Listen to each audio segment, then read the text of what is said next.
Hello, it's me, Justin, sharing another video. Sorry for the bad lighting. It's dark where I'm at. It already gets dark at like 4 p.m. where I'm at in Canada, so I'm using other lights that seem to blow out the white. But anyways, this seems to work. So I was going to make this video specifically for those who are interested in learning how to do well on the C224 Research Foundations course, which I believe is specific to their education department in the master's program. However, there might be similar courses in other programs, Research Foundations course. So first of all, I just want to mention to you all that this course was not necessarily easy. I do feel like I'm, pretty intelligent, and I've been a student for a long time, so I kind of know how to study, but this really, really pushed my study skills to the max, I would say. Now, when you first enroll in the course, they send you an email that basically says you must go through every single topic and every single chapter in order to pass the exam.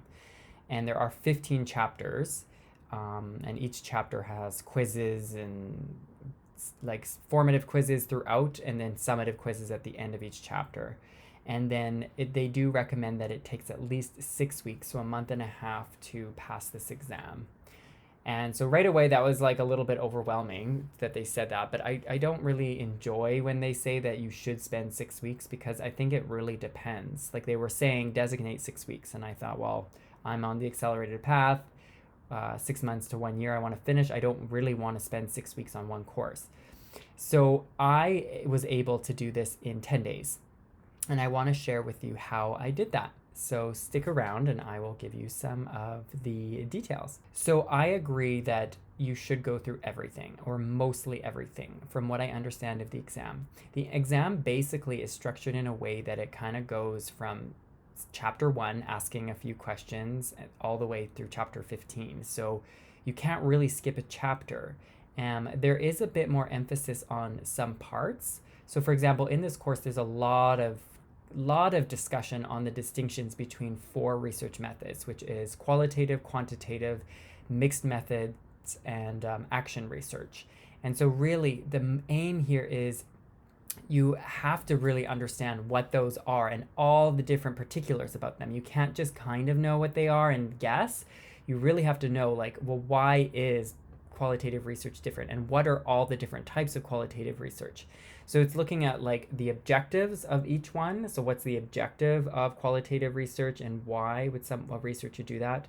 What are like the different samplings for these methods? So like, are we talking about random sampling? Are we talking about representative sampling? There's different types of sampling for qualitative research. And then you're also looking at how to collect the data when you are doing research, and that differs for, again, all of those 4 research methods. And then how do you analyze the data? And then what are different measurement techniques, as well as kind of validity for the different types of method or methodology or whatnot. So you do have to go through everything.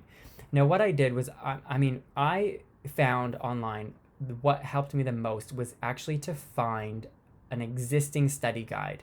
So there's a website, it's spelled STUDOCU, so like 𝗀𝗍𝗍𝗺.com. So STUDOCU.com. And if you upload a past essay or a past study guide you have access to other people's uploads. And I found one that was WGU Final Test Study Guide, and it's 51 pages, and it actually isn't even everything.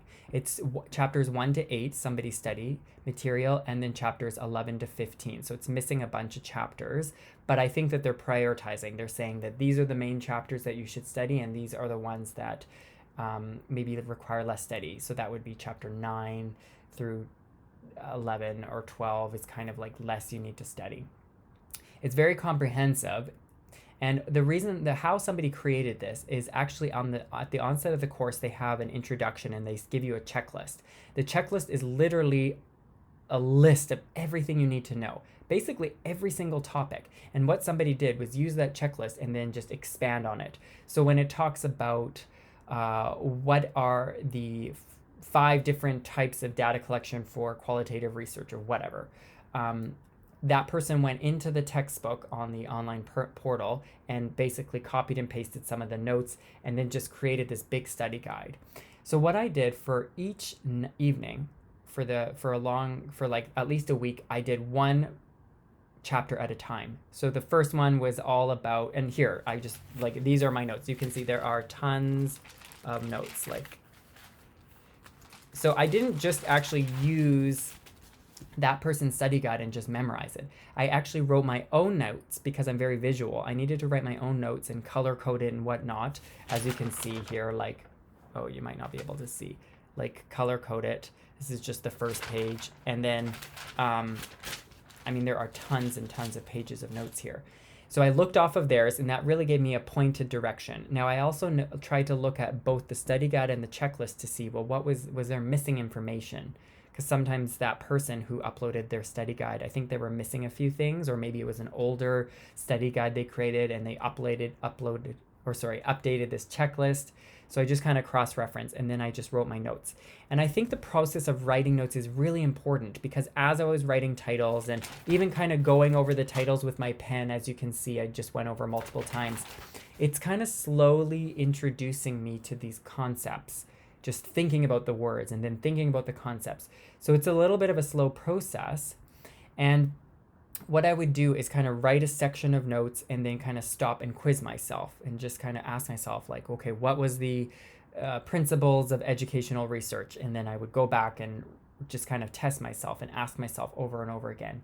And I pretty much did that whole process throughout. I would say that I actually tried to memorize as much of that content as possible. So the most important thing to remember is you need to do active recall, meaning recalling that information as much as possible and not just writing notes and looking at the notes.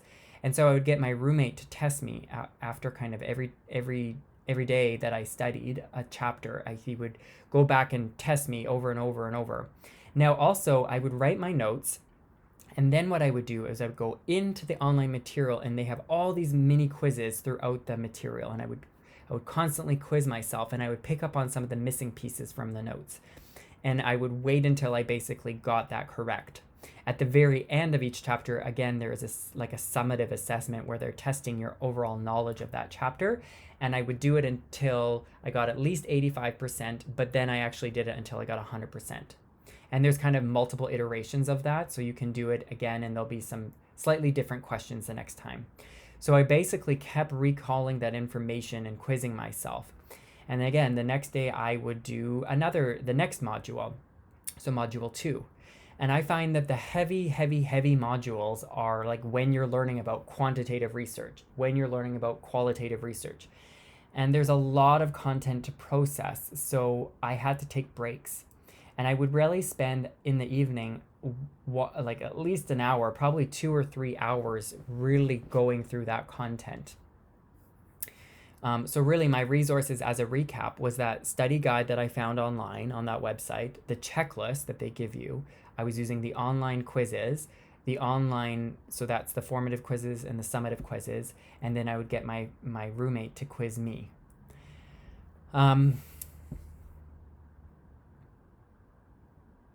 Now, there were points at which there were a lot of times where I kind of even read the study guide, I looked at the material, I quizzed myself, but I just could not understand the information. And I made it clear in my notes. I put a star, like, this is something I need to go learn. And there were a few times where I had to go watch some videos on YouTube just to explain it in a different way, and it kind of clarified those ideas. And I think that's really useful. Like, don't just say, oh, I kind of get it, and move on. I think it's really important for this test that you understand what you're memorizing. I don't think it's just straight out memorizing. I will say the final exam was probably a little bit more memorization in comparison to quizzes. I felt like the quizzes were more problem solve based, like here's a scenario, how would you measure blah, blah, blah, blah, blah. the final was a little bit more like, what's another term for this type of validity? So, but there were still scenario questions in the final exam. So therefore, you do need to memorize and understand what you're memorizing. I would say if you want more information on active recall and spatial repetition, there are a lot of medical students online that do this as part of their study strategies because they are inundated with information. They say in medical school that you are like, it's like a fire hose of content where the hose is just like shooting at your face and you can't even make sense of everything that you've got blasted at you, but you can kind of slowly get to the essence of everything. But I think there's one 𝗍𝗍𝗵𝗍, I believe is his name, and he has a very popular YouTube channel, and he talks a lot about spatial repetition, so spacing out your studying so it's not all in one jam session, and then recalling it over time, and I would really recommend that. So what I did was when I felt like I was about 75% through the content, so I had like at least like 3 or 4 chapters left, I quickly looked through those chapters in the study guide and I just kind of exposed myself to those concepts without really taking my notes and understanding. At that point, I took my pre-assessment because I wanted to see if I was, at a good standing place to take the objective assessment. And I actually got a pass, which indicated, hey, I need to write this test soon because I want to get it over with. So actually that same day, I booked my objective assessment a few hours later, and I used those few hours to jam the rest of that content in. Now, this doesn't work for everyone, is cramming, but for me, it works really well if I'm cramming just certain things. So I was able to cram kind of a few chapters by looking at the notes from the study guide, and I just kind of kept pulling it into my mind and memorizing it. And then I also went back and I really did look at all the content again, and I just kept reviewing it over and over and again over. And I think because it was so fresh and I was ready to take the exam, I, was able to do well. And I actually got an exemplary mark, which means that I surpassed competence and got like an excellent grade or whatnot. So, but right before the objective assessment, I did take a break so that I could give myself a little bit of a breather, a brain breather, and I actually did some stretches, and I was able to do some breathing exercises just to kind of bring more oxygen into my body. It seems so basic, but that kind of thing works really well for me because, you can't just be going into exam like shaking and kind of nervous and really like overwhelmed with content. So I felt like I did that really well, and I did that probably 15 or 20 minutes before the actual exam started. Now you have to make sure that you're ready. Like the proctor will come into the exam and make sure that everything is ready to go. So I would say don't be nervous about like where your camera is going to go, and do you have your ID that you have to show them, and are you using a calculator? And so have all that stuff prepared. And if it's your first time taking an exam, make sure that you do the testing your proctor before you start. So it helps you set up your camera. They get you to do this like very basic test as an example to know what to expect. And so that when you do get ready for your test, that, you're not flustered about your camera not in the right place. Now, even for me, my camera wasn't still in the right place for my proctor, but it was pretty good. And you have to make sure everything's cleared off your desk. So just having all that stuff prepared will really help you in the actual exam.